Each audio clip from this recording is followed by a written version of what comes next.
Character is like a tree and reputation like a shadow. The shadow is what we think of it. The tree is the real thing.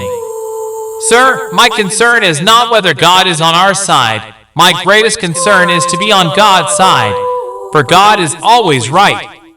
You can fool all the people some of the time, and some of the people all the time, but you cannot fool all the people all the time. Most folks are about as happy as they make their minds up to be. No man has a good enough memory to be a successful liar. Human action can be modified to some extent, but human nature cannot be changed. Love is the chain to lock a child to its parent. There are no bad pictures. That's just how your face looks sometimes. You can tell the greatness of a man by what makes him angry. Common-looking people are the best in the world. That is the reason the Lord makes so many of them. He has a right to criticize, who has a heart to help. Tact, the ability to describe others as they see themselves. A farce or comedy is best played, a tragedy is best read at home. Upon the subject of education, not presuming to dictate any plan or system respecting it, I can only say that I view it as the most important subject which we as a people can be engaged in. For people who like that kind of a book, that is the kind of book they will like. I am rather inclined to silence, and whether that be wise or not, it is at least more unusual nowadays to find a man who can hold his tongue than to find one who cannot. I want it said of me by those who knew me best, that I always plucked a thistle and planted a flower where I thought a flower would grow. I don't like that man. I must get to know him better. When you reach the end of your rope, tie a knot and hang on. You cannot escape the responsibility of tomorrow by evading it today. Better to remain silent and be thought a fool than to speak out and remove all doubt. Leave nothing for tomorrow which can be done tota.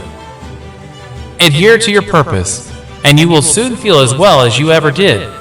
On the contrary, if you falter and give up, you will lose the power of keeping any resolution and will regret it all your life. And in the end, it is not the years in your life that count, it's the life in your years.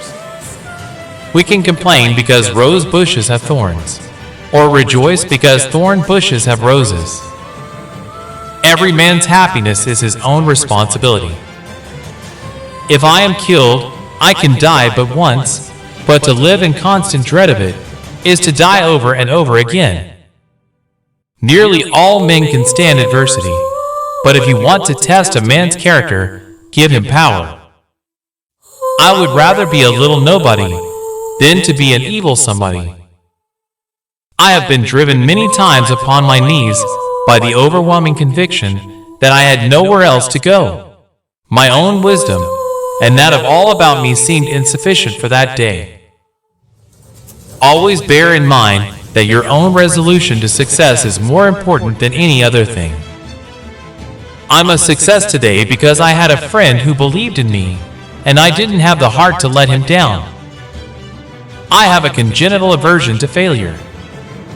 I happen temporarily to occupy this big white house. I am living witness that any one of your children may look to come here as my father's child has.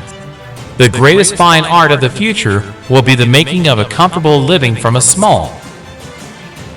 Human nature will not change. In any future great national trial, compared with the men of this, we shall have as weak and as strong, as silly and as wise, as bad and as good. What is to be, will be, and no prayers of ours can arrest the decree. Let every American, every lover of liberty, every well-wisher to his posterity, swear by the blood of the Revolution never to violate in the least particular the laws of the country, and never to tolerate their violation by others. I claim not to have controlled events, but confess plainly that events have controlled me.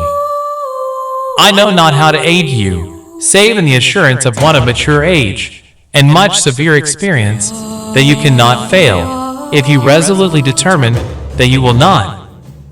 I have not permitted myself, gentlemen, to conclude that I am the best man in the country, but I am reminded, in this connection, a story of an old Dutch farmer who remarked to a companion once that it was not best to swap horses while crossing streams.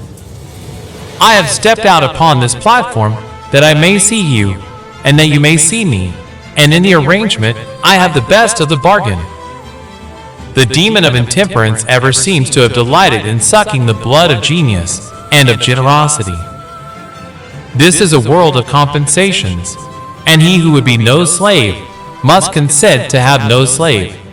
Those who deny freedom to others deserve it not for themselves, and, under a just God, cannot long retain it.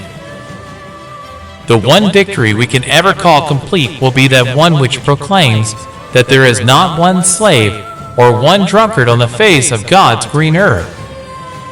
All I ask for the Negro is that if you do not like him, let him alone. If God gave him but little, that little let him enjoy. I leave you, hoping that the lamp of liberty will burn in your bosoms until there shall no longer be a doubt that all men are created free and equal. No man is good enough to govern another man without that others consent. I say this is the leading principle, the sheet anchor of American republicanism. It may seem strange that any men should dare to ask a just God's assistance in wringing their bread from the sweat of other men's faces. But let us judge not that we be not judged. The prayers of both could not be answered, that of neither has been answered fully. The Almighty has His own purposes. Surely God would not have created such a being as man, with an ability to grasp the infinite, to exist only for a day. No, no, man was made for immortality.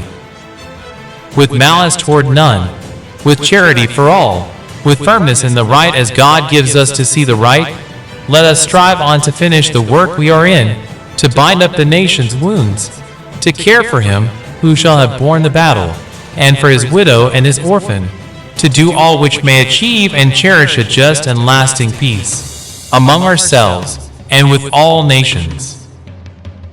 I have never studied the art of paying compliments to women, but I must say that if all that has been said by orators and poets since the creation of the world in praise of women were applied to the women of America, it would not do them justice for their conduct during this war.